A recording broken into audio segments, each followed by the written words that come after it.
Welcome to Solo Moto with your buddy Jared Yamamoto. I am a radio guy out of Atlanta, Georgia, and this is my video series that I do every Tuesday at 2. And I had no intention of starting off with this embarrassing story, but I feel like I've got to tell this story, especially for my wife's sake, just to let her have a giggle at this. Trust me, I'm going to get into a lot of the news of the day so far. I see that pop culture is making smoking cool again, with lots of young people watching all these shows that have smoking involved in it. I have a lot to say about that. Also, I talked a lot on my nightcap last week about Marjorie Taylor Greene. The political shift that she is making is absolutely fascinating. I've got some new audio that I just picked up from earlier today about her, and I want to talk about that and how it ties in with the Epstein files. I also have the most overused email jargon. We all know those emails that we get every day that are so effing annoying. I'm going to tell you what you should use instead of using this email jargon. And then I found this random Reddit thread where a girlfriend claimed that a man claimed that his girlfriend failed his loyalty test. He was testing her behind the scenes. So there's a lot to get into. And I didn't even get to the Falcons here at all. A lot of people are worried about me. I'm based in Atlanta, Georgia, and I'm a diehard Atlanta sports fan. And people have been sending me a lot of wellness checks on my Atlanta Falcons. So a lot to cover here on Solo Moto, and I try to do this all within 15 minutes. But let me start with this embarrassing story. Because with the last name Yamamoto, I know for many of you that are obviously watching, you look at me and you're probably like, that guy looks white as hell. And that's okay. I've had that judgment my entire life. But believe it or not, I actually am Japanese. My great grandfather defected during World War II to Bolivia, and then ended up going to sending his kids to go to school in the United States. And then that's how my story begins. There was a lot of hillbillies involved after that, after the line made it to the United States. And that's why I look the way that I do. But there are some Japanese characteristics that have carried with me over the years. One of which being that I can barely grow any facial hair. I am the youngest talk show host on WSB radio in Atlanta at 36 years old, but it would take me probably a year and a half to grow a beard, and it would be patchy as hell if possible. And even though I've got plenty of hair on my head, and but I have plenty of hair on my head and my legs, I have no hair at all on my chest, and I really, really struggle growing a mustache and a beard. But this week, ladies and gentlemen, I turned the page on something. This is a big deal to me. This is a big deal. I feel like I became a man this week because now I'm having to shave twice a week. And my wife went through all of our stuff in our bathroom, and she's like, you know what? It's probably time for you to get your big boy razor, because I've been using those disposable razors my entire life, because at a time I was shaving maybe once every 2 weeks. But now that I'm shaving twice a week now to take care of like my little tiger stripe that I get now, I finally got one of those really cool razors that you see on all the different advertisements, where it's got the 4 blades. It's like, this razor's got more blades than anybody you can imagine here. This razor's going to get you the cleanest shave you've ever had in your life. And let me just tell you this, friends. I got one of those razors. It's the first time I've ever had one of those razors in my life. And I just keep cutting myself constantly on this thing. And it just shows I'm going through the progression that I believe a young teenage boy goes through now, where I'm learning how to use this fancy 4-blade razor that is going to be able to get the closest spots that anybody can get. And I'm like, and it's funny, just me learning how to use this thing at 36 years old. I never thought in a million years I would be at a point where I'd be shaving a beard like that. But damn it, I'm a man and I'm doing it now. And I'm proud to be shaving twice a week. And I appreciate my wife for going out and picking up the big boy razor, as I'm calling it now. All right, now let's get into some of these really crazy stories here, because the political shift with Marjorie Taylor Greene has been fascinating. Obviously, she is a congressman from my home state of Georgia.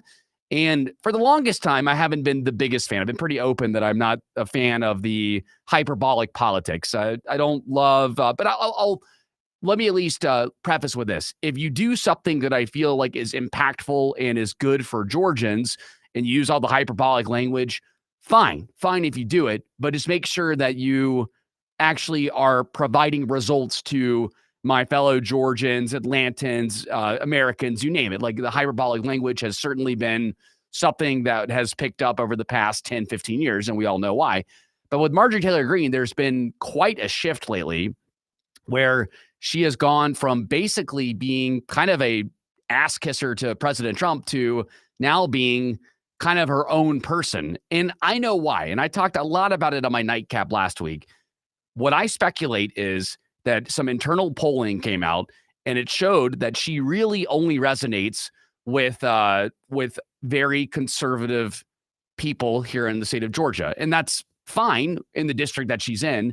But if she does have aspirations for higher office, what she has to do is she has to start appealing to more people. And by playing the woman card and by playing in it, you could say what you want, but a lot of people are saying that because of the Epstein files, that she is playing the woman card and being able to use that as leverage and ammunition in her argument. Then I think that she is starting to find a way to build her own coalition of people, if that makes sense. I do feel like a lot of people that believed in Trump and his movement in the beginning are feeling like they're getting left behind. And if there's one thing that Marjorie Taylor Greene can do, at least in the next 3 years, when she will run for president in 2028. Again, this is not an endorsement. I'm not saying I'm polling for her. I'm just predicting that she will run for president. But what I suspect is going to happen is not only is she going to run for president, but she's trying to figure out how to appeal to the majority of people out there. There are more women in the United States than men. And if you're able to, I guess, appeal to moderate women in the suburbs, especially moderate politically, I should say, then you are going to find great success there. And I think that her message, believe it or not, is going to work. Now, in case you haven't heard the latest exchange, so basically Trump has excommunicated her now. He went on and was asked about some of her recent statements. Marjorie went on and said she apologized for her toxic politics and is trying to be a better politician. Again, hence the turning of the new leaf, trying to be a different politician. And Trump doesn't like that she's not being loyal to him anymore. And he said this about her. Her life could be in danger because of the rhetoric. Her life is in danger? Who's that? Marjorie Taylor Greene, she says. Marjorie Taylor Greene. I don't think her life is in danger. Frankly, I don't think anybody cares about her. Couple of things there that are big. Number one, he made the reporter repeat the question so that way he could say her new nickname, Marjorie Taylor Greene there. So for Trump, you know what he's doing. He's playing the hits here, trying his best to get under the skin of Marjorie Taylor Greene because she got under his skin because she's actually appealing to what his initial movement was about. I think he's forgotten that over time. Once you get in office, it's amazing to me how you can forget what it is that your whole mission was while running for president, at least the second time around. And Marjorie has come out multiple times and said this earlier today.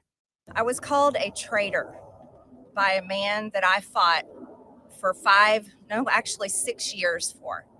And I gave him my loyalty for free. I won my first election without his endorsement, beating 8 men in a primary. And I've never owed him anything, but I fought for him for the policies and for America first. And he called me a traitor for standing with these women and refusing to take my name off the discharge petition. Let me tell you what a traitor is. A traitor is an American that serves foreign countries and themselves. And Marjorie, again, is really trying her best to differentiate herself and take some of the Make America Great Again movement people and turn them into an America First movement. Will it work? I don't know. I feel like it's happening way too fast. As somebody that pays attention to politics every single day, that just is a news junkie, I'm finding this transition to be a little bit quick and a little ungenuine, if you ask me. But that doesn't mean that consistently she can't make a change to actually, she really just has to be able to prove that she legitimately means what she says. Is she just trying to get in front of a camera and get attention? That is what's going to be seen over the next couple of months. Or is she really making a policy shift where she believes that she can be the America First torchbearer going into the 2026 midterms and the 2028 election? That will be yet to be seen. And I can tell you this now, she is definitely positioning herself to run for higher office. Whether or not it's going to bite her in the ass or not, I don't know. But I can tell you this. I know somebody when they're running for president or potentially the Senate seat that's up for grabs in Georgia in 2028. That's Senator Raphael Warnock's seat. Could easily be going for that seat as well. All right, now let's get into some of the interesting things here. So I see that pop culture is making smoking cool again with a lot of the youth watching. And I'm like, ladies and gentlemen, like this is no surprise here.